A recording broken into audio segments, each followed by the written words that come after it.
السلام علیکم ورحمۃ اللہ وبرکاتہ۔ خلافت راشدہ سیریز میں آپ لوگوں کا خیر مقدم ہے۔ اب انشاءاللہ ہم لوگ شروع کرنے جا رہے ہیں سبق نمبر 9۔ سبق نمبر 9 اور آج ہم لوگ دیکھیں گے جنگ بویب۔ جنگ بویب یہ جنگ جسر کے بعد جو ہے ہوئی ہے، تو اس میں ہم لوگ دیکھتے ہیں کہ کیا معاملہ ہوا۔ تو چلیے شروع کرتے ہیں اللہ تعالیٰ کا نام لے کر کے۔ تو آپ جانتے ہیں کہ ابو بکر صدیق رضی اللہ تعالیٰ عنہ کے دور میں پورے جو ہے جزیرہ نما عرب میں لوگ مخالفت پہ آ گئے تھے۔ کوئی زکوٰۃ دینے سے منع کر دیا، کوئی دین ہی سے پھر گیا، کوئی نبوت کا دعویٰ کر لیا۔ تو وہ سمجھ جائیے کہ یہ 11 ہجری تو پورا جو ہے اسی کو جو ہے کاؤنٹر ریولوشن کو ٹھیک کرنے میں چلا گیا۔ 12 ہجری کے بعد جو ہے فتوحات عراق کا سلسلہ شروع ہوا۔ تو خالد بن ولید رضی اللہ تعالیٰ عنہ 12-14 مہینے میں تقریباً پورا عراق فتح کر لیے، لیکن ایمرجنسی کال آ گئی شام سے، تو وہاں چلے گئے آدھی فوج لے کر کے، اور آدھی فوج لے کر کے مثنہ بن حارثہ رضی اللہ تعالیٰ عنہ کی قیادت میں رہ گئے۔ تو ایران والوں کے حوصلے بلند ہو گئے کہ ایک تو سپہ سالار نہیں ہیں جن کا دھاک بیٹھ گیا تھا، اور فوج بھی کم ہے۔ تو ان لوگوں نے پھر جو ہے منظم انداز میں حملہ کرنے کے بارے میں سوچا، لیکن ادھر جب اطلاع ملی مدینہ میں، اور مثنہ بن حارثہ رضی اللہ تعالیٰ عنہ خود بھی آئے، تو پھر جو ہے ابو بکر صدیق رضی اللہ تعالیٰ عنہ، عمر فاروق رضی اللہ تعالیٰ عنہ کو جن کو اپوائنٹ کر کے گئے تھے کہ آپ خلیفہ ہوں گے، ان کو یہ جو ہے حکم دے کے گئے کہ آپ جو ہے جلد از جلد مثنہ بن حارثہ کو فوج روانہ کریں گے۔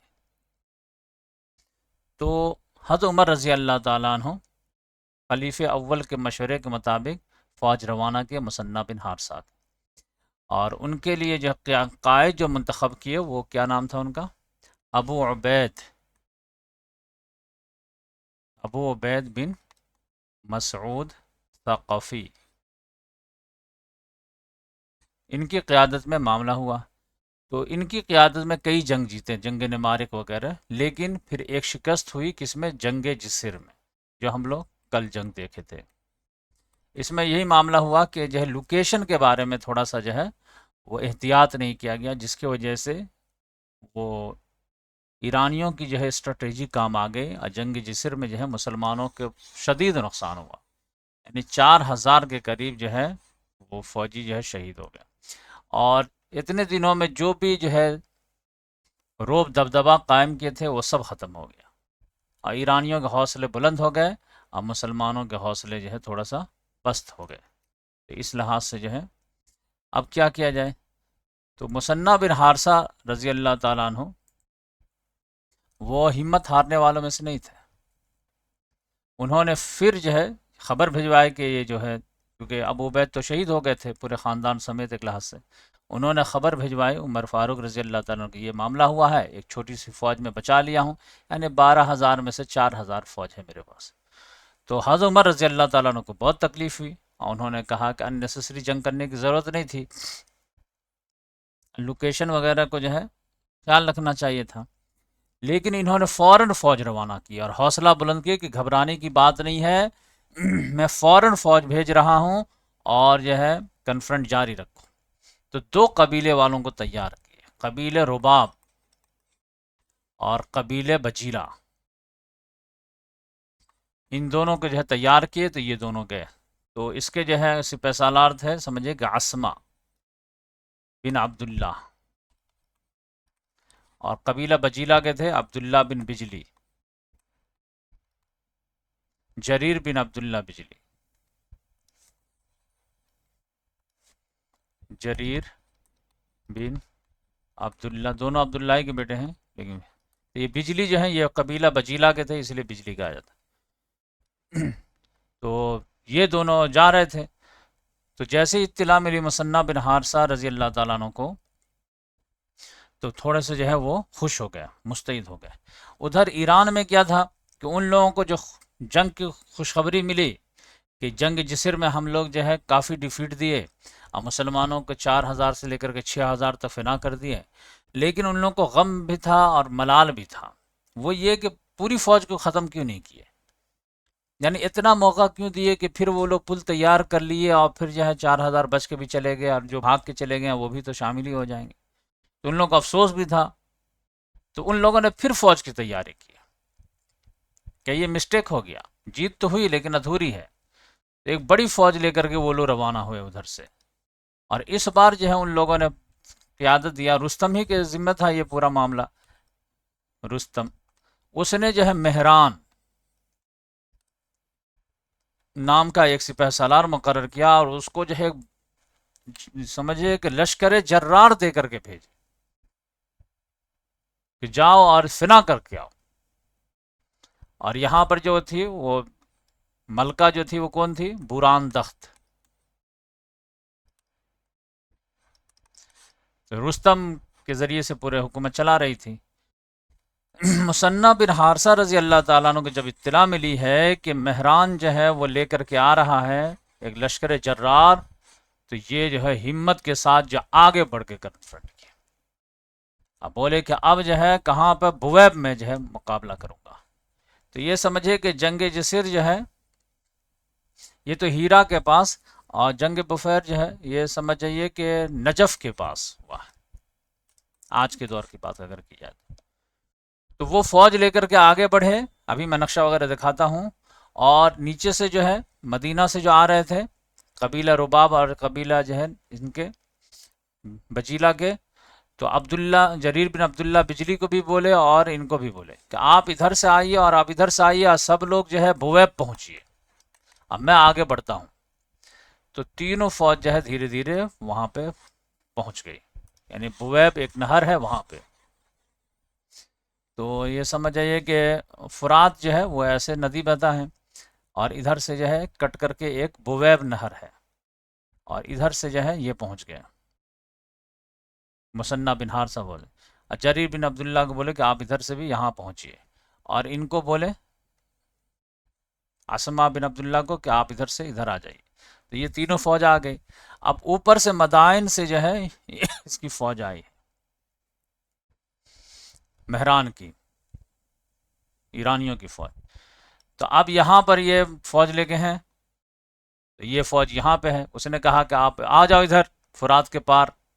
انہوں نے کہا نہیں، تم آؤ، تمہارا ٹارگٹ ہے نا فنا کرنا، ہمارا تو ڈیفینڈ کرنا ہے، میں نہیں آؤں گا، تم آؤ۔ اور دودھ کا ملا جو ہے جلا، ماٹھا پھونک پھونک کے پیتا ہے۔ ان لوگوں کو معلوم تھا جنگ جسر میں کیا ہوا تھا، پل ہی پار کر گئے تھے، اس لیے ایسا ہوا۔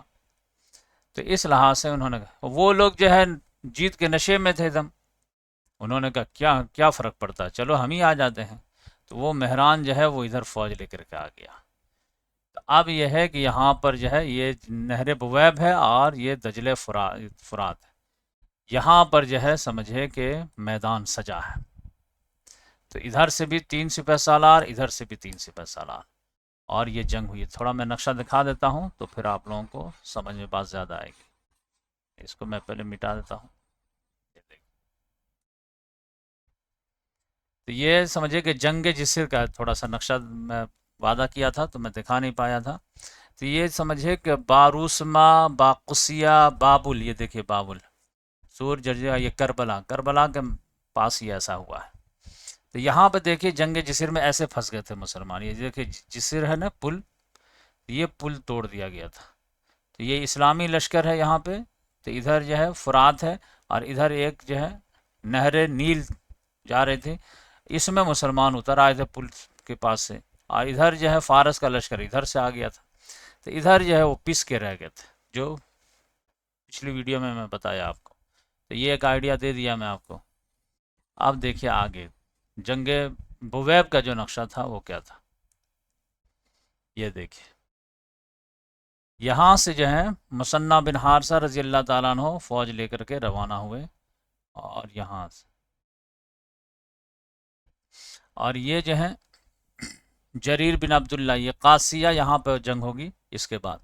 تو یہاں سے جو ہے بولے کہ تم ادھر سے آ جاؤ، اور یہاں، اور یہ نجف کے طرف سے جو ہے بولے اسما بن عبداللہ کو کہ آپ یہاں آئیے، یہ بویب نہر ہے، اور یہ دیکھیے یہ فرات ہے، دریا فرات، اور یہاں سے جو ہے یہ نہر بویب، یہ تو یہاں پر جو ہے مسلمان جمع ہوئے، یعنی عصمہ اور قبیلہ جو ہے بجیلہ کے جریر بن عبداللہ اور مثنہ بن حارثہ رضی اللہ تعالیٰ یہاں پہ آ گئے۔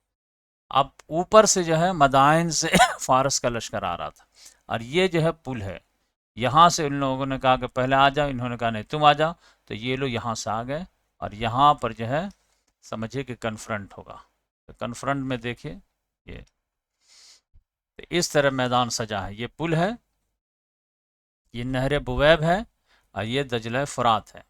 تو ادھر جو ہے ان لوگوں نے جو ہے مہران جو ہے سینٹر میں آیا، قلب جس کو بولتے ہیں، اور مردان شاہ کو جو ہے وہ لیفٹ میں رکھا، ابن آزادبہ کو جو ہے رائٹ میں رکھا، اور ادھر مثنہ بن حارثہ رضی اللہ تعالیٰ عنہ یہ جو ہے میدان میں نہیں آئے، یعنی یہ جو سیٹنگ لگی ہے تو یہ سمجھے کہ میمنہ پر جو ہے بشیر بن خصاصیہ، اور سینٹر میں جو ہے جریر بن عبداللہ بجلی مہران کے مقابلے میں، اور جو ہے لیفٹ میں جو ہے بسر بن ابی رحم رضی اللہ تعالیٰ عنہ۔ اب مثنہ بن حارثہ رضی اللہ تعالیٰ عنہ کیوں نہ آئے؟ کیونکہ وہ تو سپہ سالار تھے، وہ لڑا رہے تھے، اور اس میں جنگ جسر میں وہ تھوڑے زخمی ہو گئے تھے، تو زخم جو ہے ٹھیک سے بھرا نہیں تھا، لیکن پھر بھی جو ہے حوصلے کے ساتھ لڑ رہے تھے، تو اس طرح سے یہ مقابلہ ہوا ہے۔ تو اب یہ دیکھیں میدان، یہاں پر کیا ہوا کہ جیسے ہی جو ہے جنگ شروع ہوئی ہے، مثنہ بن حارثہ رضی اللہ تعالیٰ عنہ کی جو پاس فوج تھی وہ لے کر کے سب سے پہلے جو ہے آ کر کے یہ پل کو کیپچر کر لیے، اب بولے کہ اس کو ڈسٹرائے کر دو۔ اس کے بعد جو ہے رائٹ میں جو تھے بشیر بن خصاصیہ، انہوں نے جو ہے اس کو یہ سمجھے کہ اس کا جو لیفٹ تھا اس کو جو ہے کارنر کر کے ادھر دیوار سے لگا دیا ادھر، اور بسر بن ابی رحم جو ہے یہ جو میمنہ تھا اس کو دیوار سے ادھر نہر میں لگا دیا، اب بیچ کا جو تھا وہ جو مہران کا تھا اس کو کنفرنٹ مثنہ بن حارثہ کی، اور اس کو یہاں پر جو ہے لگا دیے، اس وجہ سے جو ہے اور یہ پل توڑوا دیے، تو یہ پوری ایرانی فوج جو تتر بتر ہو گئی۔ اب یہ لوگ بھاگنا چاہے تو بھاگ بھی نہیں سکتے ہیں، ادھر گھیراؤ ہے تو اب ادھر جانا ہے تو دریا میں کودیے، ادھر کودنا ہے تو نہر میں کودیے، اور ادھر پل توڑ دیے ہیں، تو سمجھ جائیے کہ ایرانی بے موت مارے گئے، یعنی پورا دن بھر رات بھر صبح تک مسلمان ان لوگ کو مارتے رہے۔ اور آپ لوگ کو معلوم ہے ایرانی فوج کتنے کام آئے تھے؟ 1,00,000 کے قریب، ایک عرصے تک ان کی ہڈیاں پڑی ہوئی تھی یہاں پہ، یہ آپ اندازہ کیجیے، جنگ جسر کا بدلہ لیے بہت۔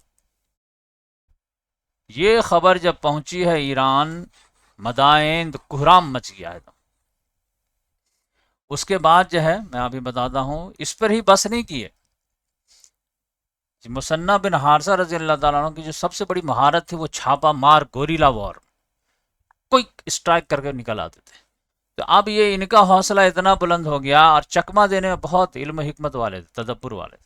یہ دیکھیے یہ ہیرا کے قریب یہ معاملہ ہوا ہے، اب ایک فوج جو ہے ادھر بھیج دی ہے، یہ دیکھیے الیس کے طرف، اور الیس سے پھر ادھر جو قاسیہ پھر یہ صحرا میں لے آئے، تاکہ ایرانیوں کو لگے کہ یہ لوگ ادھر گئے ہیں، اب پھر ادھر سے ادھر صحرا میں فنا ہو گئے، اب پھر ادھر سے آ کر کے کوئک رسپانس کیے ہیں، اور خنافس میں جو ہے ایک میلہ لگنے والا تھا اس کو تہو بالا کر دیے، یہاں سے سارا سامان وغیرہ لے کر کے نکل لیے، پھر یہاں سے جو انبار گئے ہیں یہاں پر جو ہے کھانا پینا کھائے ہیں، اور پھر یہاں سے جو ہے پھر آگے مہم کیے، یہ دیکھیے یہ دیکھیے انبار سے پھر جو ہے مثنہ بن حارثہ یہاں پہنچ گئے، اور بغداد پر حملہ کر دی، بغداد ایک چھوٹی سی بستی تھی بعد میں کیپٹل بنایا گیا ہے، اس پہ حملہ کر کے پھر واپس آ گئے۔ اب سمجھ جائیے، تو یہ گولیرا فائٹ میں جو بہت ماہر تھے بہت، تو اس لحاظ سے سمجھ جائیے کہ ان کا بہت یہ تھا۔ اب یہ ساری جو خبریں پہنچی ہیں، یعنی جنگ بویب کے شکست، پھر جو ہے خنافس میں میلہ کے جو ہے لوٹ، پھر بغداد تک، یعنی مدائن بالکل قریب تھا، اور یہ سمجھ جائیے کہ خنافس اور بغداد جو ہے 400 کلومیٹر دور، وہاں تک چھاپا مار کام ہو رہا تھا، تب جا کر کے وہ لوگ جو ہے سر پکڑ کے بیٹھ گئے کہ ایسے نہیں چلے گا کام۔ تو پھر ہار کی وجہ کیا ہے؟ ہم لوگ تو آج تک جیتتے آئے، 650 سال سے ان لوگوں کے جو ہے بادشاہت چلی آ رہی تھی، ہرقل نے رومن امپائر نہیں ہرا پایا تو یہ کیسے ہرا دے رہے ہیں؟ تو ان لوگوں کو لگا کہ دیکھو ہم لوگوں کا اصل میں بادشاہ کوئی نہیں ہے، اور جو ملکہ ہے وہ لیڈی سے نہیں ہونے والا ہے۔ تو پورا انداز بھی پریشان تھی کہ تم لوگ سپہ سالار آپس میں اتنے لڑتے ہو، ہماری آنکھوں کی نظر میں، ہماری نظر میں اچھا بننے کے چکر میں ایک دوسرے کا ٹانگ کھینچتے رہتے ہو، جنگ پہ دھیان نہیں دیتے ہو، تو میں تو خود پریشان ہوں تم لوگوں سے، اب لڑنے تو میں نہیں جاؤں گی۔ تو ان لوگوں نے کہا کہ کچھ کرنا چاہیے، کیا کرنا چاہیے؟ تو مشورہ یہ ہوا کہ بس دو شرائط پورے ہوں گے تبھی جا کے ہو پائے گا۔ ایک یہ ہے کہ جو ہے بادشاہ جو ہو وہ کسریٰ کے خاندان کا ہونا چاہیے، تب جا کر کے سب لوگ جو ہے جوش جذبے سے لڑیں گے، کسریٰ، اور وہ مرد ہونا چاہیے۔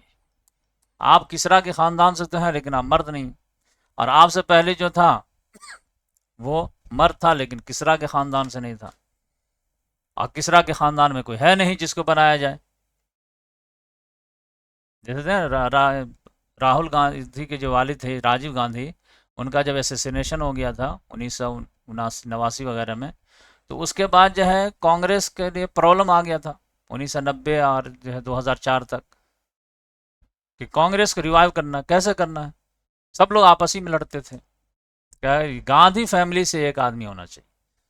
تو اب یہ راہل گاندھی تو چھوٹا بچہ تھا، جوان تھا، ینگ ایج تھا، اس سے تو ہو نہیں پا، تو سونیا گاندھی کو منایا گیا بہت منت سماجت کر کے، اتنا صدمہ سے دو چار تھی وہ آ نہیں رہے تھے، لیکن لایا کہ آپ خالی بیٹھ ہی رہیے، آپ کی وجہ سے ہم لوگ جڑے رہیں گے۔ تو آپ جانتے ہیں پھر 2004 میں کامیابی ملی، پھر 2014 سے معاملہ ہو گیا تو پھر راہل گاندھی کو اتارنا پڑا کہ گاندھی فیملی کے بغیر نہیں ہونا، اس کو چاہے کشمیر سے کنیا کماری تو چلانا پڑے، چلاؤ اس کو، لیکن اس کو ریوائیو کرو۔ تو اسی طرح ان لوگوں کے یہاں یہ مشورہ ہوا کہ کسریٰ کے خاندان سے چاہیے اور مرد، تب جا کر کے معاملہ رہے گا۔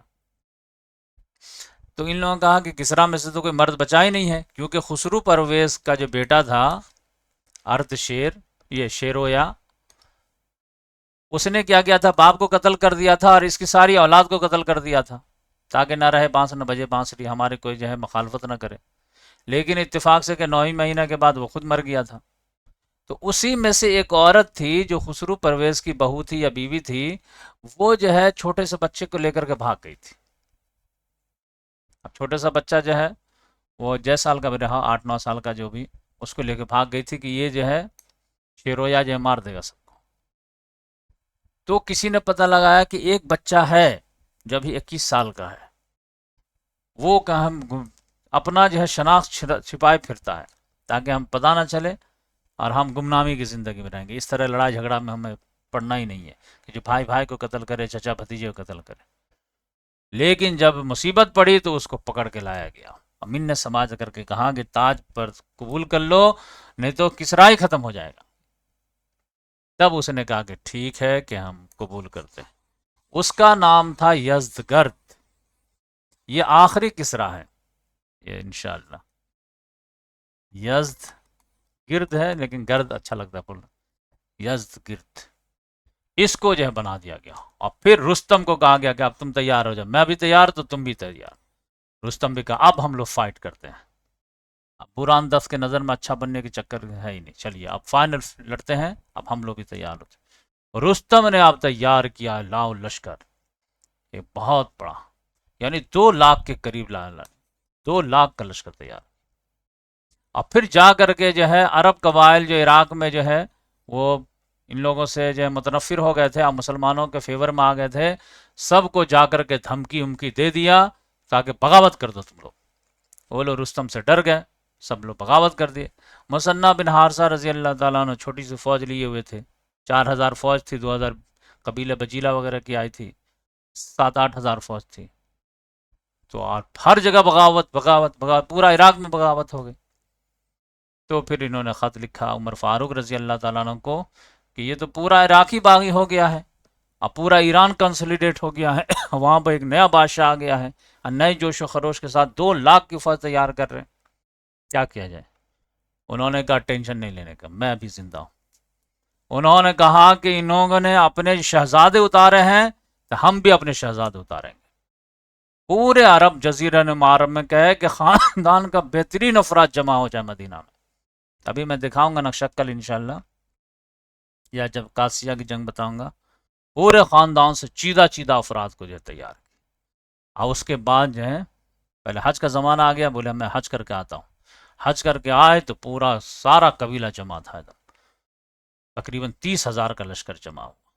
اب یہ تھا کہ یعنی کہ اس کی قیادت کون کرے گا؟ عمر فاروق رضی اللہ تعالیٰ نے کہا کہ اگر جو ہے ایران والے سارے انڈے ایک باسکٹ میں ڈال دیے ہیں تو میں بھی جو ہے فائنل فیس تیار ہوں، میں جاؤں گا قیادت کرنے کے لیے، کیونکہ یہ فائنل ہے، اس میں اگر ہم جو ہے کچھ ہو گیا تو مسئلہ ہو جائے گا۔ تو 3-4 کلومیٹر تک لے کے گئے بھی، لیکن پھر جب مشورہ ہوا تو عبد الرحمن بن عوف رضی اللہ تعالیٰ نے سمجھایا عمر فاروق رضی اللہ تعالیٰ کہ دیکھیے ہم لوگوں کے ایک ہی فرنٹ نہیں ہے، کئی فرنٹ ہے، لیکن اگر آپ کو کچھ ہو گیا تو ہر فرنٹ پہ مسلمان جب بدل ہو جائیں گے، اور اگر آپ نہیں جاتے ہیں کسی اور کو دیتے ہیں تو ڈیفیٹ بھی ہو گیا تو کیا پھر مدینہ سے فوج چلی جائے گی، تو آپ یہ رسک مت لیجیے، آپ مدینہ سے رہ کر کے مینج کیجیے، کیونکہ شام کا بھی محاذ ہے، دوسرے بھی محاذ ہے۔ تو ان کو بات سمجھ میں آئی، تو بولے پھر بتاؤ کہ کس کو بنایا جائے، کیونکہ فائنل جنگ ہے۔ تو پھر انہوں نے کہا شیر ببر کو بنا دیتے ہیں۔ کہا شیر ببر، سعد بن ابی وقاص کس روز کام آئیں گے؟ بن ابی وقاص، کہا یہ بالکل معقول بات بتائے انہوں۔ تو پھر ان کی قیادت میں جو ہے جنگ قادسیہ ہو، تو عمر فاروق رضی اللہ تعالیٰ نے ان کو بولے، مسنہ بن حارثہ رضی اللہ تو فوج کو لے کر کے تم صحرا میں آ جاؤ، اور ادھر سے جب فوج جائے گی تو پھر جاؤ۔ لیکن یہ ہے کہ سعد بن ابی وقاص رضی اللہ تعالیٰ عنہ کی فوج ابھی پہنچی ہی ہے قادسیہ، کہ ان کو میں بتایا کہ جنگ جسر ہی میں زخم لگ گئی تھی، اس کی وجہ سے وہ زخم ٹھیک نہیں ہو رہا تھا، دھیرے دھیرے بڑھتے بڑھتے جو ہے وہ ایک وقت خبر آئی کہ ان کا انتقال ہو گیا، تو وہ سمجھے کہ مرد مجاہد جو ہے وہ یہ ہو گئے، اور ان کے بھائی وغیرہ جو ہے وہ جنگ بوید میں شہید ہو گئے تھے، مسعود نام کا۔ تو اب یہ ہے کہ سعد بن ابی وقاص رضی اللہ تعالیٰ عنہ کی قیادت میں قادسیہ کی جنگ ہوگی، لیکن میں قادسیہ کو بھی اسٹاپ کرتا ہوں، اور نیکسٹ ویڈیو سے چلیں گے رومن امپائر سے جنگ کرنے کے لیے، اور وہاں سے جو ہے جنگ یرمک کر کے واپس آئیں گے، اور پھر جو ہے قادسیہ میں یزدگرد کو جو ہے ختم کریں گے۔ جزاک اللہ۔